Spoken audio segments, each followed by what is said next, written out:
This channel does not promote any violent, harmful, or illegal activities. All content provided by this channel is meant for an educational purpose only. অপরাধীদের মধ্যে ভয় তৈরি করা খুব জরুরি। মহিলাদের উপরে অত্যাচার নিয়ে রাজ্যকে কড়া বার্তা মোদির। মহিলাদের উপরে হওয়া নির্যাতন নিয়ে গভীরভাবে ভাবনা চিন্তা করা উচিত। অত্যাচার অপরাধের দ্রুত তদন্ত হওয়া প্রয়োজন, লালকেল্লা থেকে বললেন প্রধানমন্ত্রী। আরজি করে তাণ্ডব, ফের ধর্মঘটের ডাক দিলেন ডাক্তাররা। এর আগেও federation of resident doctors association ধর্মঘট ডেকেছিল, যার প্রভাব সারা দেশের হাসপাতালগুলিতে দেখা গিয়েছিল। কিন্তু আরজি কর হাসপাতালে হিংসা এবং ভাঙচুরের কারণে ফের ধর্মঘটের সিদ্ধান্ত federation of resident doctors association. Tilottama খুন ধর্ষণ কাণ্ডে উত্তাল গোটা দেশ। এর মধ্যেই এক 33 বছর বয়সী নার্সকে ধর্ষণ ও হত্যার অভিযোগ উত্তরাখণ্ডের রুদ্রপুরে।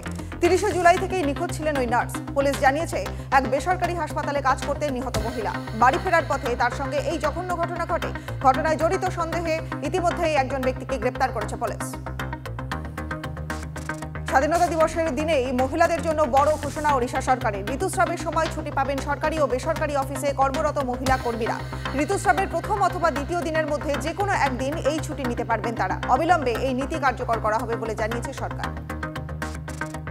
ফের প্রধানমন্ত্রীকে মণিপুরে যাওয়ার অনুরোধ রাহুল গান্ধীর। কেন্দ্র ও রাজ্য সরকার মিলে শান্তিপূর্ণ সমাধানে কাজ করুক, মন্তব্য রাহুলের। বৃহস্পতিবারে দিল্লিতে থাকা মণিপুরের বাসিন্দাদের সঙ্গে কথা বলেন রাহুল। দুঃখের কথা রাহুলকে জানান তারা।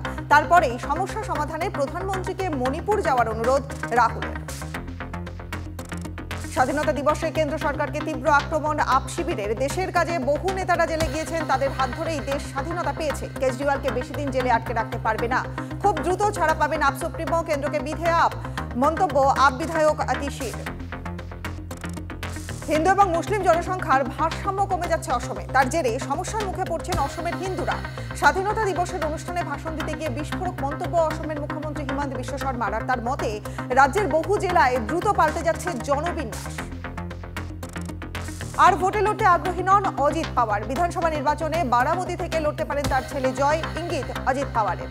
দল এবং সমর্থকেরা চাইলে জয় ভোটে লড়বে, ইঙ্গিত অজিতের। শরদ পাওয়ারের দলের সঙ্গে এক হওয়া নিয়ে যদিও কোনো মন্তব্য করতে রাজি হননি অজিত পাওয়ার। স্বাধীনতা কতটা মূল্যবান, বাংলাদেশ নিয়ে মন্তব্য ভারতের প্রধান বিচারপতির। বাংলাদেশে যা ঘটছে তা স্পষ্ট মনে করিয়ে দেয় যে স্বাধীনতা আমাদের কাছে কতটা মূল্যবান। স্বাধীনতাকে হালকাভাবে নেওয়া খুব সহজ, কিন্তু ইতিহাসের দিকে তাকালেই বোঝা যাবে স্বাধীনতা কতটা মূল্যবান, মন্তব্য প্রধান বিচারপতি।